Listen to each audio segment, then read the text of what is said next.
Hey YouTube, back with another video. It's been a while since we've been able to do another video because my old computer, which is that one right there, went to the shits, and I couldn't do any videos with it anymore, and so I just stopped doing videos for a while. I know you guys have been answering or asking a lot of questions, so I'm going to try and answer a big portion of some of the questions that people have been asking, which is, you know, thumbs up, good response from that. But the main reason is that I got a new laptop now, so I'm going to be able to do videos more often, and it's got a better, you know, graphics or whatnot. So enough's being said about that.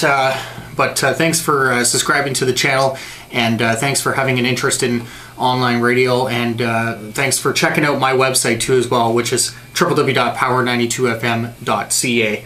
If you have any questions or if I missed anything, maybe you can email me at djdrj@power92fm.ca or info@power92fm.ca.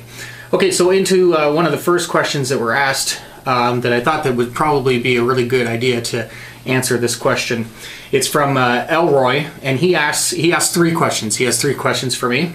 First question is, how much does it cost on a monthly basis to run your radio station?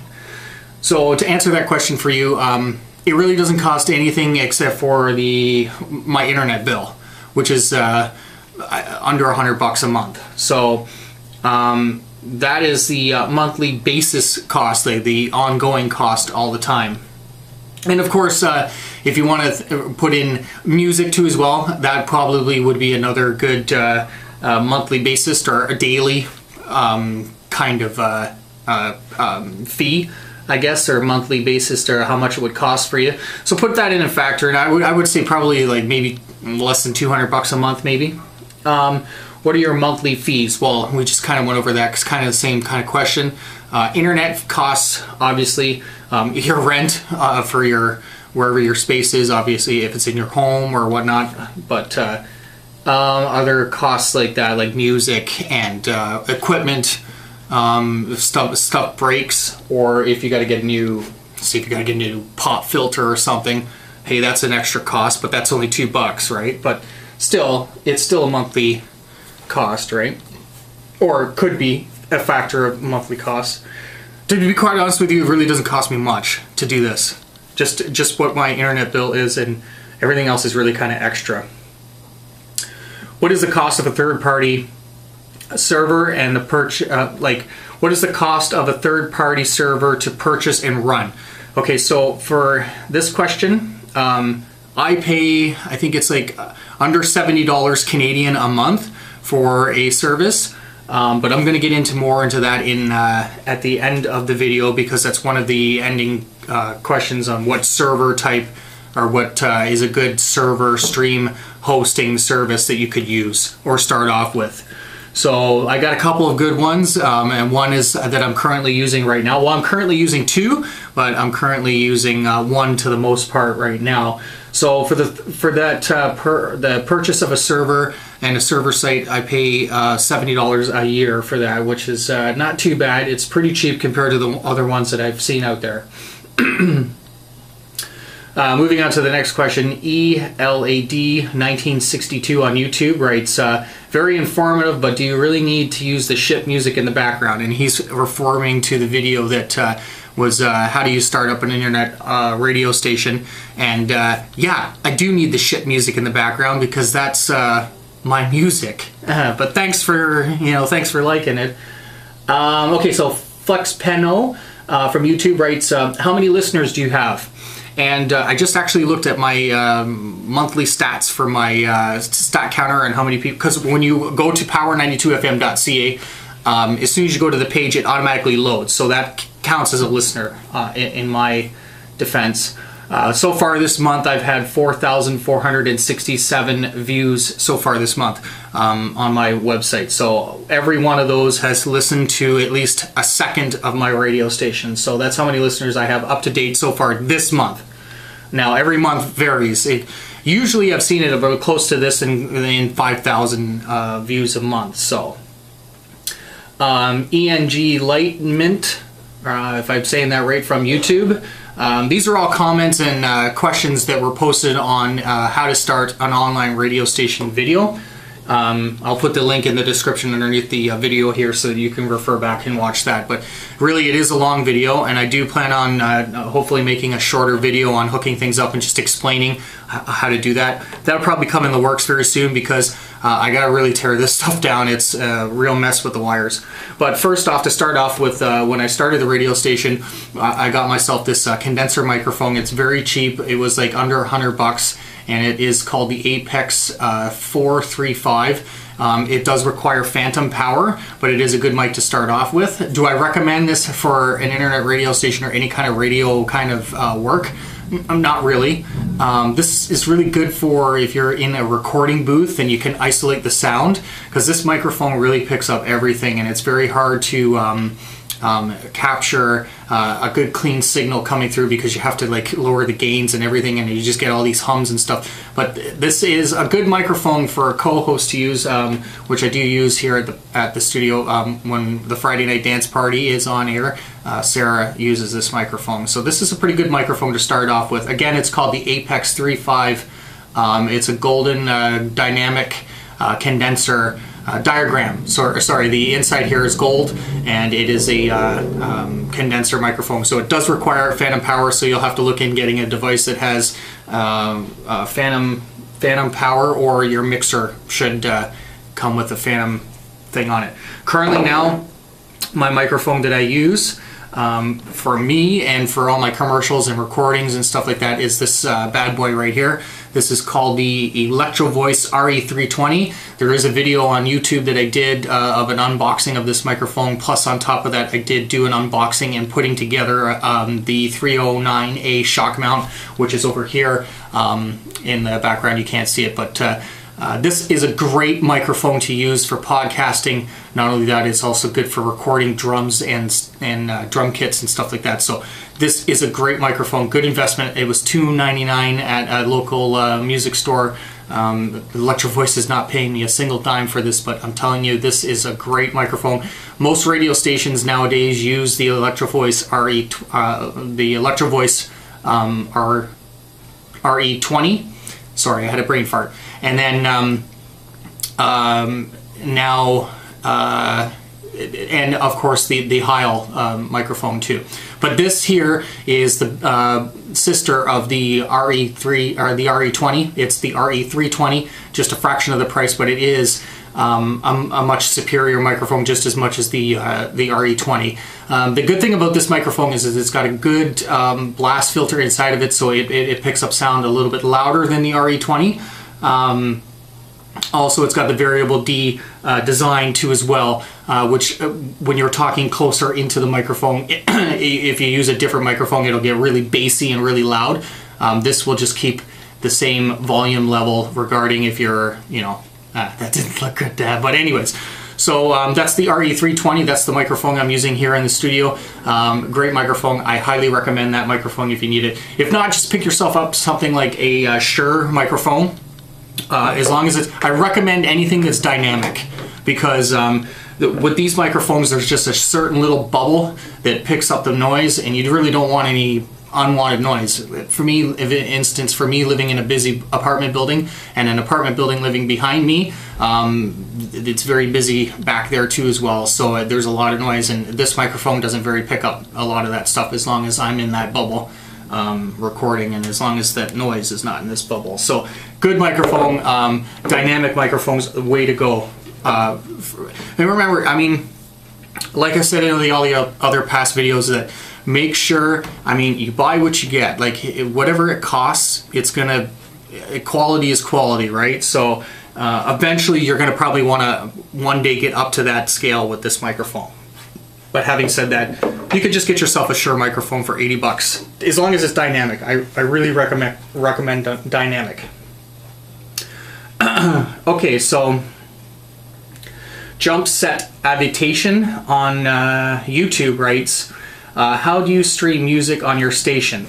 I listen to your station wondering if you are not at your studio or streaming, or how do you stream uninterrupted and automated music to without too much hassle? how do you get your music to stay up to date with songs? So I guess that's more than a few questions in one, but I'll give you a good example of what I use. Okay, so if I'm not in the studio, my computer is automated and running. I use a program called Radio DJ. It's absolutely free on the internet. All you have to do is just go Google it, Radio DJ. It is a very tedious program to set up and get my SLQ set up. You have to follow the directions, follow the video that is given on their instructions on their tutorial site. But follow that to the T like I did, and you shouldn't have any problems. It is an absolutely wicked program. It is awesome. If you're really into like radio stuff, I highly recommend getting that. There is another program called Sam Broadcaster that works well. It has an encoder. It has you can schedule events just like Radio DJ. I'm probably going to get into more of a depth on Radio DJ. I'll maybe make a video of that too as well, so I'll put that on my list of things to do for sure. But Radio DJ is a good one. Sam Broadcaster is okay. It's a good one to start off with, but like I said, you're probably going to want to move up to a better scale once you get things running and starting and getting things off the air for yourself. So Sam Broadcaster is a good one that you can get, and you can get a free trial and try it out on the Simplecast website.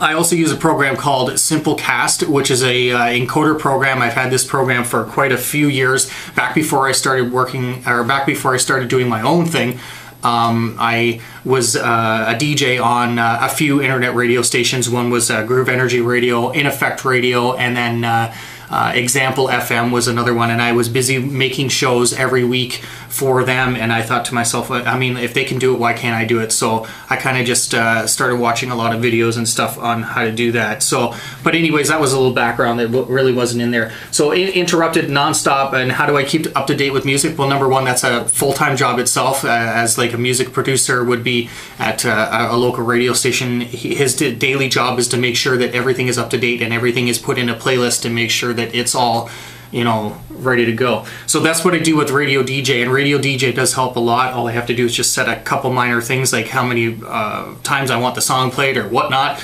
and it figures it out. I have an event schedule where I schedule all my commercials in there. But like I said, I'll get more into depth in that in another video on Radio DJ. But that's a great program to use. That'll help you a lot with managing your music and managing commercials and managing your content that's on the air. So yeah, and music, daily. It's a daily thing. Daily. Okay, so George writes, what are the best third-party sites to start off with? Okay, so for me, I only really know of two that I've really had really good luck with. One is listentomyradio.com. That's an easy one. Just remember, it's listen with a number 2 myradio.com. You can sign up with that one for free. You get unlimited listeners. I did at the time. I'm not sure what the stats are for the program now. But it's absolutely free to start. You can start a station up today without doing anything except for doing all the stuff that they ask you to do to fill out to sign up for an account. Listen to My Radio is a great way to start off with, and that's the way I started off, to be quite honest with you. For me, it was a great way to learn. It's a good learning curve.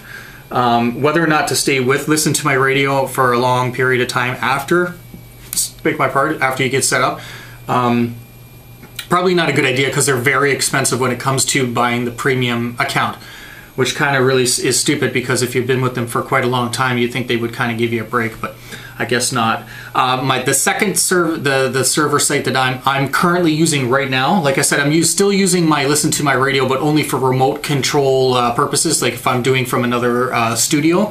It's just easier to set it up in Radio DJ, which is another good thing about Radio DJ, where you, like I said, manage your music and your content on air.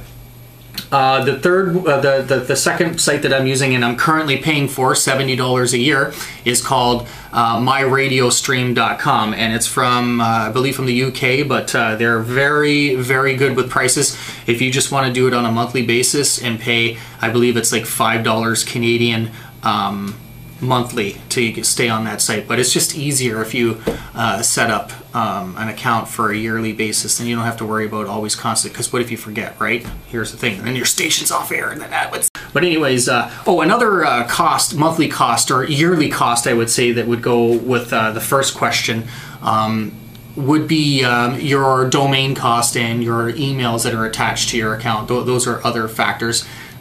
Like I said, another 40, 50 bucks a year, which is not really that bad. This is really not, you don't really need to spend a whole lot to start this off, which is the thing I'm trying to get across to everybody. You can get your content out there as cheaply as possible, but still at the same time sound you know, semi-professional. Okay, so that was George's question with what are the best third-party sites. So listen to myradio.com, a good one to start off with, and then myradiostream.com is the one I'm using and paying for and currently, and it's great. I mean, I've got, you can now listen to the station with Media Player, Winamp, iTunes, what else? It's got a mobile section, and we're now on TuneIn.radio.com. That's TuneInRadio.com. Or tunein.com, sorry, and you just search as Power 92 and then FM. You can favorite us, and we're right there with you. Also, we do have an app now, which is another good costly thing that you probably, but that's a one-time fee, a setup fee, and you can make revenue off of that too as well. With the amount of times people download it and listen to their ads on the site, then you eventually get paid for it. I'm sure that's how that works. Being a partner program, that's what I signed up for. So we'll see within the time in the future, but you know what, to be quite honest with you, this is not all about the money for me. It's really about the love of DJing, because I've always wanted to be a radio disc jockey and never really had the chance to, you know, get myself on the air. So this is my closest way of getting myself on the air. I've been on 2 FM radio stations, but they've been community, and this is what I enjoy doing. So this is really not a money thing for me. This is more my hobby and my interest and my passion for music. So I'm not really trying to make money off of this, to be quite honest with you. Christopher writes, and this has been the #1 question that's been asked on every single one of my videos, and I get like daily questions about the licensings and the fees about starting this. And I don't want to push anybody's buttons, and I don't want to get anybody upset, but to be quite honest with you, starting off, if you're not going to get 10,000 listeners a day, you can do this without a license. You don't need a license to start off with. A lot of this stuff is coming from the third-party site. So like if you're paying for a service, they take care of the licensing, because they have to provide a license to somebody in order for them to broadcast your signal out there, and that's basically what they are. But I am covered. I do have a license through SOCAN, through Altex Media. That's another company that I co-own with myself and a friend of mine in Nova Scotia named Adam Reed, and we own Altex Media. If you want to check out altexmedia.com on the internet, you can get radio graphics, radio imaging with voiceover coaches like myself and Adam Reed. You can also, he also does doing websites designing and graphics design too as well, so website design and stuff. Sorry Adam, I don't have your phone number that I can give out, but check out altexmedia.com. That is a website that me and a friend of mine are together with. So Power 92 FM is part of Altex, and vibemusicmix.com is part of Altex Media. So check that out if you are in the need for some radio jingles, sweepers, commercials, anything like that done. Myself and Adam Reed can help you out through that website at altexmedia.com. So licensing is a good, SOCAN for Canada is a good site for licensing. So go check out SOCAN. It can be expensive. I believe we pay up to about $100, maybe $200 a year for the service, and that takes care of all the royalty fees, and we just have to send reports and stuff to SOCAN. So check that out, and thanks for subscribing to the channel, YouTube. It's been a blast. We're going to keep continuing to do some more videos for you. Like I said, RE320 is the microphone I'm currently using, up to date with doing voiceovers, on-air work, and commercials. I'm voiceovers pretty much. And another good microphone is the Apex 435. Good microphone. Condenser, it does require phantom power. And then of course it's all depends on what you pay for, right? So put what you want in it and get what you want out of it is pretty much my philosophy. So thanks for checking out the video. There's going to be more videos. Sorry about the beard, because it's Movember. And I'm going to grow it as long as I can, or I'm going to try to. It's already starting to piss me off. Anyways, email me, djdrj@power92fm.ca. That's djdrj@power92fm.ca. Follow us on Twitter at power92fm Tuya on Facebook and Twitter. And keep watching the videos. We got more for you. I promise.